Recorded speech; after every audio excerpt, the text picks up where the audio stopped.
Following a series of polls suggesting a 20-point lead for the Conservatives, Theresa May called for a general election. So why is Jeremy Corbyn seemingly so unpopular? Well, part of the difference in opinion polls is not solely down to him. Labour's popularity has been in decline for the last 5 years. Labour were tied in the polls at the time of the 2015 general election, but on the day the Conservatives came out 6 points ahead. A subsequent review by the British Polling Council found that polls had oversampled Labour voters before the election. After the election, polls were adjusted and a gap opened up, which perhaps for a short while was beginning to be closed. However, since the Brexit vote, there's been a substantial widening in the polling margins. So what has driven this? Well, it's been a combination of factors, including infighting within the Parliamentary Labour Party, Labour's position on Brexit, UKIP voters switching to Conservative, and Corbyn himself. So taking each in turn. After the Brexit result, a lot of the Parliamentary Labour Party were pretty dismayed, being very pro-EU. This led to a leadership challenge and some pretty direct criticisms being levied against Corbyn, as some had perceived he had not campaigned enough to remain during the referendum. Corbyn, after all, had been pretty critical of the EU throughout his career.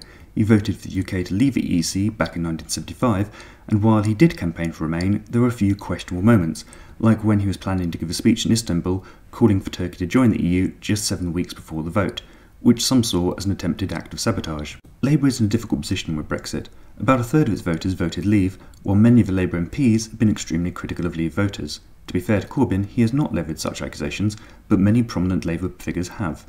Whereas, perhaps because the Parliamentary Conservative Party was more evenly split during the referendum, the parties found it a bit easier to rally behind the result. Rightly or wrongly, many previous Labour voters who voted Leave are switching to Conservative as the party seems to be largely behind Brexit. Similarly, many UKIP voters are moving across. At its peak, UKIP was occasionally polling at 16 to 17%. It is currently polling around 7%. That's 10% of electorate that's moved, and they generally haven't moved to Labour due to its unclear position on Brexit. These first three issues have, to a large degree, been outside of Corbyn's control. However, there are a number of issues with him that are driving some voters away. These include some of the company he keeps, some of his policies, and scoring some own goals. Regarding the company he keeps, in the 1980s he had close links with Sinn Féin, inviting them to the Houses of Parliament only a few weeks after the Brighton hotel bombings, where 5 people were killed. Similarly, he has previously referred to Hamas and Hezbollah as his friends. And say that tomorrow evening it will be my pleasure and my honour to host an event in Parliament where our friends from Hezbollah will be speaking. I'd also invited friends from Hamas to come and speak as well. Hamas has written into its constitution that all Jews should be killed, and Hezbollah are no better. Everyone occasionally misspeaks, but he was then challenged 5 times in a row at Prime Minister's questions to say that they were not his friends. He did not do so. When Castro died, Corbyn praised his regime. Castro murdered around 100,000 people, restricting the press, internet, arresting people for being gay, and at one point tried to convince Russia to nuke America. Just finally, on some of the exile groups that claim that he led a very intolerant and vicious totalitarian regime, do you acknowledge that? There were problems, and there are problems of excesses by all regimes. In 2001, Corbyn voted against banning Al-Qaeda from the UK. To be clear, this was before 9/11, but by this point Al-Qaeda had bombed a series of embassies and hotels. He has also appointed into his shadow cabinet, as Shadow Chancellor, John McDonnell, who has a somewhat similar record. John McDonnell has previously said that members of the IRA should be honoured and that it was the bombs and bullets made by the likes of Bobby Sands that brought Britain to the negotiating table. Again, anyone can misspeak on occasion, but on a separate occasion he called for the ballot, the bullet and the bomb to unite Ireland. He has also been given an award by former IRA terrorist Jerry Kelly, who bombed the Old Bailey, for his unfailing political and personal support. He also quoted from Mao's Little Red Book in the Houses of Parliament. Under Mao's communist regime, over 70 million died. That's over 6 times the number of people that died in the Holocaust. Diane Abbott, who Corbyn has appointed as Shadow Home Secretary, has also been positive about Mao. I suppose some people will judge that on balance, Mao did more good than harm. You can't say that about the Nazis. What was the good bit? Remind me what the good bit was. Serious, well, it's funny, I just had this debate with my son. I wish this were in private time. Well, I just had this debate with my son. Still like all these old lefty dictators. Mao killed tens of millions of people. Corbyn has previously supported Chávez's socialist policies in Venezuela, which have now led to mass starvation and other atrocities. He has also praised the Islamic Human Rights Commission, which has a mixed track record, to put it kindly. Islamic Human Rights Commission represents all that's best in Islam. And the winner for the International Islamophobe of the Year is, you guessed it, Charlie Hebdo. Charlie Hebdo, the winner, ladies and gentlemen. No, we missed one. This is a bomb. Woo. This is a fuse. Woo. And hopefully it will blow up in your hand. So, no one from Charlie Hebdo could make it. These links to murderers, despots and extremists are a deal breaker to many, but there are also a number of his policies that drive away parts of the voting base. He's been very critical of NATO and in the past has called for it to be closed down. Close down NATO!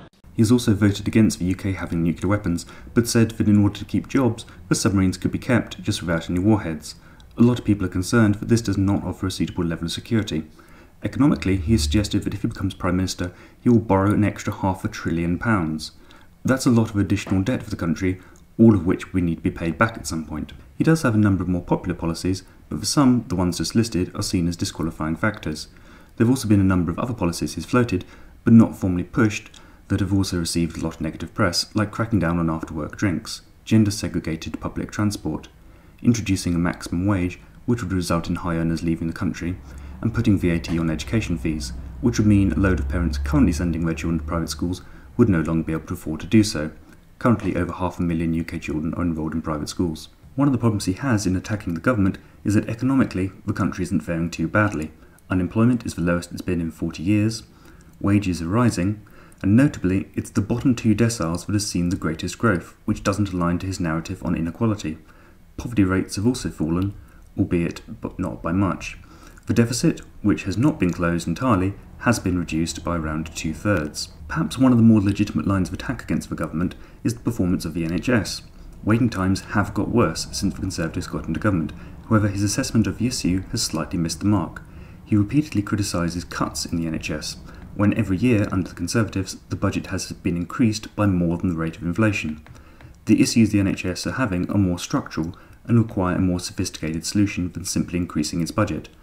So even on this line of attack, where the government is vulnerable, polls suggest that Corbyn is less trusted than Theresa May. And finally, there have been a number of own goals that have not helped his popularity. Despite often criticising the rich, he has said that he doesn't feel wealthy, despite being on a salary of £137,000.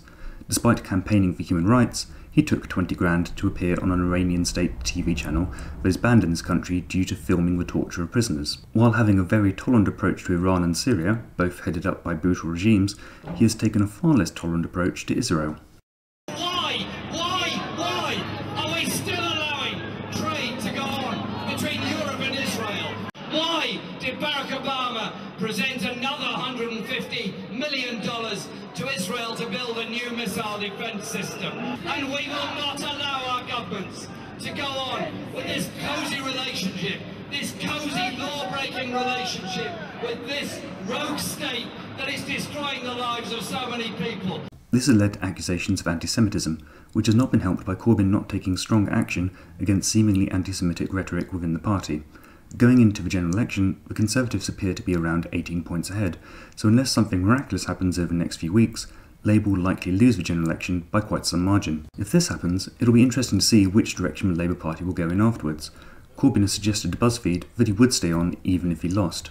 Over the last year and a half, there's been large-scale entry into Labour from the far left, attracted by Corbyn's policies. When Angela Eagle was considering running against Corbyn in a leadership challenge, she received a brick through the window and a lot of abuse. Owen Smith, who did run against him, is still receiving death threats to this day.